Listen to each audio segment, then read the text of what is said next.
Seduction, Enjoyable Sex for the Over 50s. Written by Robbie Robinson, narrated by Frank Furie. Acknowledgement.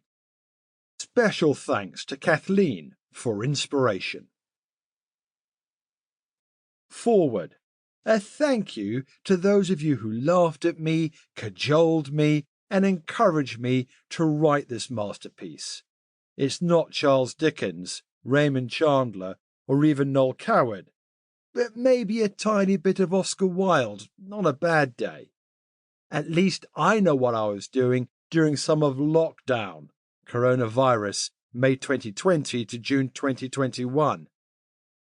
Maybe it can or will bring a smile or two to your faces after getting over the initial shock of reading descriptive details of mature, erotic situations. Does anybody really know anybody that well? Never be surprised. There's nowt as queer as folk. Enjoy. This book aims to cover the trials and tribulations of people over 50 who are trying to find a partner, companion, or maybe a sex buddy. Most estate agents will tell you that the large majority of their sales are for cottages, small terraced houses, and predominantly flats. This is due to the overwhelming number of breakups, divorces, and sadly some deaths. After the initial opening chapter, the book refers to individual cases, and each chapter is separate from the other, but with an overriding theme continuing throughout. The book is split into two halves, the first section covering the male version of events, and the latter part covering the female aspects.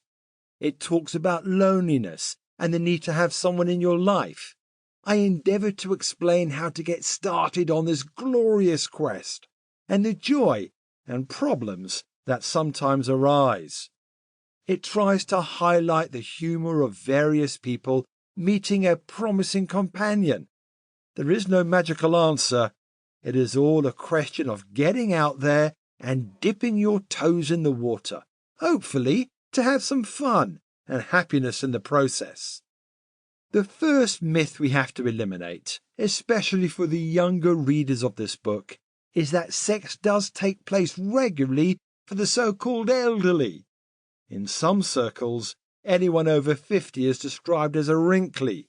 Personally, I feel it is an affront to label people with this derogatory title.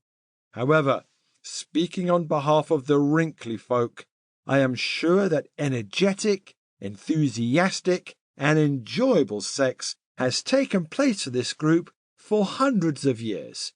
Now, because we're generally healthier, fitter, and living longer, it is even more prevalent today.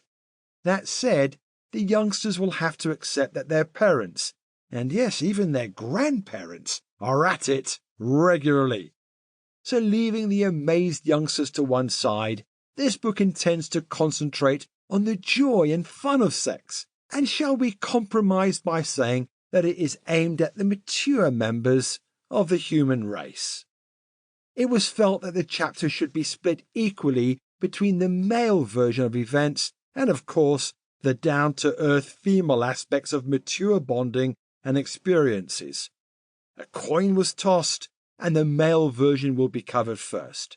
Any eager ladies can, of course, jump forward to the second half of this book, and when they have been reassured that the woman's angle has been covered correctly, they can then return to the earlier chapters and perhaps sympathise and maybe even appreciate the man's point of view.